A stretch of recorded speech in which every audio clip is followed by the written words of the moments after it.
Welcome back to the Ultimate Cleveland Sports Show. We talked Guardians to start the show. We had Bull on in the first hour talking Guardians, and now it's time for us to talk Guardians for our YouTube audience. Jason, G, it was a historic debut for one Chase DeLauder, just the fifth Guardian/Indians player ever to hit a home run in his first official Major League at-bat. He had 2 homers yesterday. All 5 of the at-bats looked like quality professional at-bats. And we've said it before. We said it in the lead-up to last night's game. He has a chance to be their best homegrown offensive outfielder since one Manny Ramirez.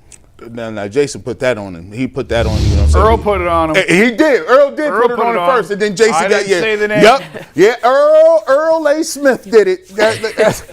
Listen, let me just say you this, man. This is the first time when I was watching this game, I said, listen, about doggone time that y'all let these young bulls play. Let the young dudes play. 2 home runs a year. Shout out to his family out there being out there. Like, think about it. Your son, you on the West Coast, your son's playing his first game. He only not gives you 1 home run. He gives you 2 home runs. And he crushed the second. And he had a third hit, too. And he had a third hit. So if this is what we're looking at, this is going to be awesome. We talked about it in the early show. If you didn't watch it in the early show, we started the show off that, hit that QR code. But Jason, this is what we're talking about. I'm not going to get too happy, but I like what I see. Yeah, Chase is sort of the first of the wave of like when the Guardians sort of reshaped how they were going to approach hitting and offense. They started veering away from contact guys and trying to load up on power hitters, and Chase certainly fits that mold. Tonight's game is on Apple TV, and joining us now is Heidi Watney, who will be on the call for Apple TV tonight as the Guardians take on Seattle in Game 2 of their opening round series, or opening, just the start of the season. Yeah, start of the season. I don't even know what to call it. Heidi, how you doing today? Thanks for joining us here on the Ultimate Cleveland Sports Show. I'm good. Thanks for having me. It's always fun to be on with you guys. What'd you make of Chase DeLauder's MLB de facto? They technically played in the playoffs, but they're calling it his MLB debut last night. But he was incredible. I agree with you. He debuted last fall in the postseason. This was not his MLB debut, but I get, for the record books, regular season MLB debut, not too bad. Bookending home runs here in a ballpark that's not easy to hit home runs in. There was quite a few of them last night. It was a great offensive showing from the Guardians, really. But Chase DeLauder, I talked to so many guys yesterday with the team, and they're like, this guy is legit. He's the man. Just wait. He's gonna be the new face of the franchise. No disrespect to Jose over there. What do you make of him batting in the 2-hole? We talked about it a little bit earlier. It seems to give him some protection because you got Quan, you got Ramirez right behind him. Is that the specific spot that you like him in? Well, I like Ramirez behind him because he's not going to get pitched around for sure. I mean, to slot in there between a guy who is just an on-base machine and Stephen Kwan who can hit anything, that's the 2-hole lately has been more power hitters than just guys who get on base anyway. So he's a perfect fit right there, really. And for him, that's the best spot he can hit in the lineup with that kind of protection around him. But the Guardians lineup's a lot deeper this year. I like the moves they made. And I mean, they've got so much youth, and Travis Bazzana is still sitting there in the minors, just ready to just pound that door down and come up any day. What have you heard or been told about the addition of Rhys Hoskins to this lineup as sort of that veteran presence? Huge. And he's going to play more, I think, than people expect him to play. And it's all going to be matchup based, right? Stephen Vogt loves to play the matchups. Like, this guy's going to have good numbers against him. He hits righties well. He hits lefties well. So he's big on that. But having Rhys in there as just another veteran presence who can lead some of these young players coming up, because that's the thing. You have so many, the Guardians, I say you, sorry, you're Cleveland. You guys have so many top prospects coming through that need that mentorship, need that leadership. Rhys came through and he had some great leaders with the Phillies before he was injured and then traded, and he's moved around a couple of years, but he's gotten some great experience then coming from Milwaukee too. He's got such an even temperament, and he's such a uniter in the clubhouse. And I talked to him yesterday. He's really embracing that role of being a mentor to people. He himself didn't have a bad day over there at first base. Yeah.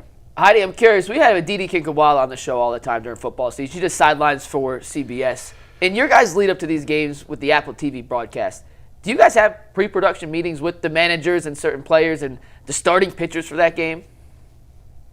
We do. Normally, and this will happen today, we will meet with the managers in private today. Both teams will schedule some interviews. Typically, we get in on a Friday, and that's the first day of a series. So all week, I've done prep leading up, and I've tried to talk to people on the phone, and I've read, watched all the games, read all the articles. I had the pleasure of going yesterday to opening day here in Seattle and getting to talk to people the day before our first broadcast, which is pretty rare for us because most series start on a Friday. So that was a luxury for me yesterday. I got to go talk to everybody and get the lay of the land, talk about WBC and spring training and how everything went and the hopes for the season. Talk to Stephen Kwan for a long time about his position change and how he suggested it and how it adds to that versatility, right? I'm going to go back to that because that was something that both Kwani harped on and Stephen Vogt harped on with me yesterday, was being able to move guys around, because pitchers are so specific these days and they're so good that if you can just play the matchups well, then you're going to go really far. And this Guardians team, they've done that well in the past, and I think they're even more positioned to do that really well this year. What have you had or heard in conversations about Gavin Williams, who's set to start tonight's game against the Mariners? He obviously ended the season on a high note for the Guardians. I think he was 8-2 in his last 10 starts, and he's looked to be the guy this year in Cleveland. What does Stephen Vogt and company have to say about their young pitching star? Yeah, I mean, he looks good. He is a big dude. I don't know if you've stood next to him. I was surprised because I talked to him in person for the first time yesterday, that I had a chance to shake his hand. And he, building off of this rotation that they have coming into the season, and hopefully Tanner Bybee, who exited early yesterday, is okay, was the strength in that coming back from a 15.5 game deficit in July to winning the division once again. And Gavin Williams was a big part of that. They just expect him to continue to build on that, to grow on that. And I think everything I heard yesterday on him was just high hopes to continue that work, that he looked good in spring training, just, fine tuning things, dialing it in like they do. You mentioned Bybee. Obviously, everybody's holding their breath till you get more information. Have you heard anything else about the shoulder? No, just that, it kind of flared up on him when he was warming up for the 6th inning. They wanted to get him out of there. It's early in the season, precautionary at this point. I'm sure they're going to take a look at him, and we'll learn more when we get over to the ballpark. It's only like 8 o'clock out here, guys. Yeah, it's early. Yeah. You take a look at the Guardians, and I know this is early in the season. What would you say is probably the biggest thing if they want to make it to the playoffs? What are you looking at? What part of the team do they need to overachieve in a little bit to be a contender in the American League? I think something that has held them back, their pitching has been good. I mean, they're a pitching factory, right? So they just always seem to kind of turn out great pitching. And Voter was telling me that this is the best staff that he's seen in his time there. Like, he is incredibly impressed with this starting staff in particular, but also the bullpen.